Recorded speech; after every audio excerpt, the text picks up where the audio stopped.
गांव में एक किसान अपने परिवार के साथ रहता था। उस किसान का नाम रामू था। रामू बहुत ही गरीब था, जिस वजह से वह कुछ गिनी चुनी ही फसलें किया करता था जिसमें उसे प्रॉफिट भी हो जाए और ज़्यादा लागत भी नहीं आए। एक दिन रामू ने अपने खेतों में आलू किया, क्योंकि इस बार आलू की फसल काफ़ी महंगी होने वाली थी, जिसे देखकर रामू काफ़ी खुश था और वह भी सोच रहा था कि उसके आलू खुश होंगे। आलू की फसल लगभग तैयार हो चुकी थी, पर एक दिन अचानक से बहुत तेज बारिश हो गई, जिससे सारी फसल बेकार हो गई। ये देखकर रामू बहुत दुखी हुआ और जोर जोर से रोने लगा। हे भगवान, ये आपने क्या कर दिया? मैंने तो सोचा था इस बार आलू अच्छे दाम में बिकेंगे, पर आपने तो मेरे सारी फसल को खराब ही कर दिया। तभी वहां पर रामू की पत्नी सीमा आई और उसने कहा, अजी रोने से कुछ नहीं होगा, जो कुछ बच गए हैं हमें उन्हें निकाल लेना चाहिए, क्योंकि इतनी जल्दी आलू खराब नहीं हुए होंगे। यह सुनकर रामू अपनी सीमा की बात मान गया और फिर उसने जल्दी जल्दी आलू निकाले। उसे इतने आलू मिल गए थे कि उसकी लागत तो निकल ही आती। धीरे धीरे समय गुजर रहा था। खेत अब पूरी तरह सूख चुका था। रामू सोच रहा था कि इस बार वह अपने खेतों में क्या करे। तभी उसकी पत्नी सीमा ने कहा, अजी क्यों ना हम लोग इस बार खेतों में शिमला मिर्च करें। शिमला मिर्च बहुत ही महंगी बिकती है। कह तो तुम ठीक रही हो, पर उसका बीज बहुत ही महंगा आता है, मुझे पता है, पर जितनी लागत लगेगी उससे दूनी हमें बचत भी तो होगी। ये सोचिए ना, और वैसे भी अभी मौसम भी खराब नहीं है, हमें शिमला मिर्च कर लेनी चाहिए।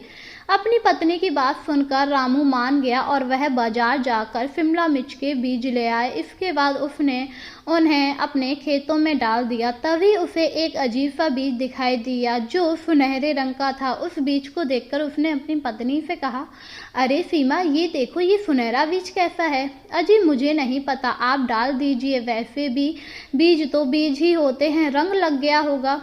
यह सुनकर रामू ने उस बीज को भी गाड़ दिया। धीरे धीरे समय गुजर रहा था। रामू की शिमला मिर्च अब बड़ी होने लगी थी और कुछ ही समय बाद उन पर शिमला मिर्च भी आने लगी, पर जो सुनहरे रंग का बीज था वह सुनहरे रंग का पेड़ ही बना। ये देखकर रामू काफी हैरान हुआ। अरे ये सुनहरे रंग का पेड़ कैसा है? पर रामू ने ज्यादा गौर नहीं दिया और एक दिन जब उसके खेतों में शिमला मिर्च लगी तो वह बहुत ही खुश हुआ। अरे वाह, मेरे खेतों में कितनी सारी शिमला मिर्चें हैं, इस बार तो मुझे बहुत ज्यादा मुनाफा होगा। यह सुनकर रामू और सीमा भी बहुत ज़्यादा खुश हुए। इसके बाद सीमा ने कहा, अजी हमें शिमला मिर्च को तोड़कर बाजार में बेच आना चाहिए। हाँ तुम ठीक कह रही हो, क्योंकि मौसम का कुछ पता नहीं है, मैं कल ही शिमला मिर्च तोड़ूंगा। इसके बाद वह लोग अगले दिन शिमला मिर्च तोड़ने के लिए आए। जैसे ही शिमला मिर्च तोड़ रहे थे तभी सीमा की नज़र सोने की शिमला मिर्च पर गई। यह देखकर वह काफ़ी हैरान हुई। अजी जल्दी आइए, देखिए यहाँ क्या है। अपनी पत्नी की आवाज़ सुनकर रामू जल्दी से उसके पास आया और बोला, क्या हुआ, क्यों चिल्ला रही हो? अजी देखिए, ये सोने की शिमला मिर्च। रामू ने जब सोने की शिमला मिर्च देखी तो वह भी हैरान हुआ। अरे हाँ तुम ठीक कह रही हो, पर ये सोने की शिमला मिर्च कहाँ से आ गई? अजी मुझे नहीं पता, कहीं ऐसा तो नहीं वो सुनहरा बीज ही वो सुनहरी शिमला मिर्च हो? हाँ कह तो तुम ठीक रही हो, क्योंकि ये सुनहरा पेड़ है और मैं इसे कई दिनों से देख रहा था। हे भगवान, तूने तो हमारी मौज ही कर दी। हाँ पर एक बात समझ में नहीं आई, उन बीजों में वो सुनहरा बीज आया कहाँ से? अरे मुझे भी नहीं पता। पर तभी रामू को याद आया, जब वह बीज लेकर आ रहा था तो एक साधु से टकरा गया और उसका कुछ जल उन बीजों पर गिर गया था। पर रामू ने कुछ नहीं कहा और तभी उसे याद आया और उसने अपनी पत्नी से कहा, लगता है ये सब उस साधु के जल का कमाल है।